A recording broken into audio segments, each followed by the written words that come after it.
Yeah, no, it's going to make it, if anything, the river's going to continue to rise. You got to remember something. The bigger the river, Mohawk and Hudson are massive, right? There's a tremendous watershed.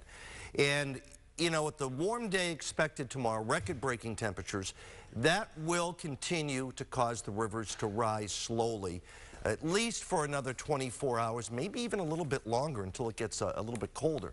All right, I know this is difficult to see, but I want to point out this is Lock 8, Scotia. And this is the webcam right now. You can see a lot of blocky ice. The significance of this, since midnight, in this particular spot, the water has gone up about 8.5 feet. And that's the water that kind of leads in towards Freeman's Bridge and the Rexford Bend and the Stockade. All right, last check, the current flow at Freeman's Bridge, 220.61.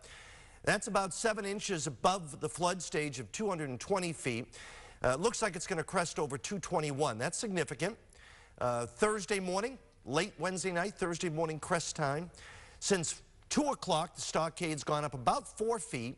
And since 6 p.m., 23 inches, based on the measurements that I've been seeing. Now, I want to put things into perspective for those of you that live in that area.